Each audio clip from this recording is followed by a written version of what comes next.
everyone. Welcome back to my channel. Today we are going to learn 5 tips and tricks to enhance our Excel work experience.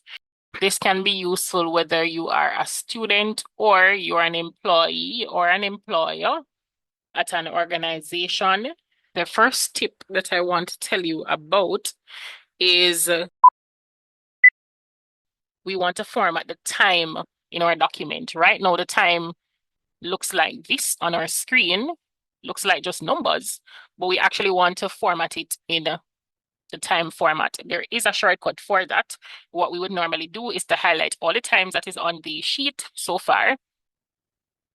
And then we are going to press on our keyboard, Control, hold the uncontrolled, hold the Shift, and then you press number 2.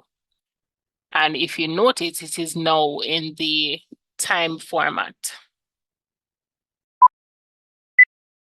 The second option that we are going to use is how to format the date.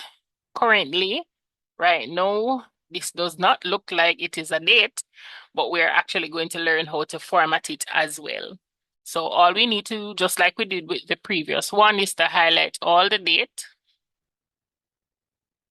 And then we're going to hold down Control, Shift, and number 3. Very good. I hope you are following so far. The next option that we're actually going to look at is to put amounts. Usually when we're talking about money, it is usually in dollars and cents, what we call currency. Now, in order to do that, we can do the shortcut option, which is to hold down on Control, Shift, and number 4. And it will automatically put it in currency for you. Now we have one last one in terms of formatting percentage. So we're going to highlight all the percentage here. Then we're going to select Control, Shift, and 5. All right, wonderful. So that's how we actually format percentage. Now, there is one thing that we actually need to do. Now, if you look at our document, let's zoom a little bit so that you can see. All right, so far in the document, we have full name, right? Now I have 2 columns here, one first name and the other one last name. What if we wanted to separate the names? Because sometimes while you are looking at a document, it would be better to separate the first name and then the last name. This would take a good amount of time because we have a lot of names in the document.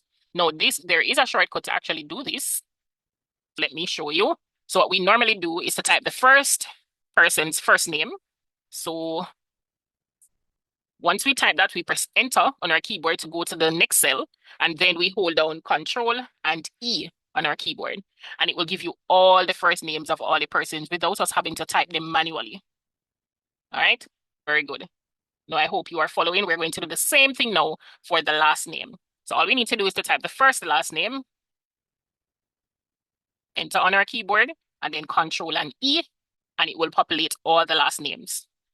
All right, very good. I hope you would have learned something today. And if it is that there is something that you are unsure about that you want to learn, comment it down below and I will show you what to do. All right, thank you and welcome.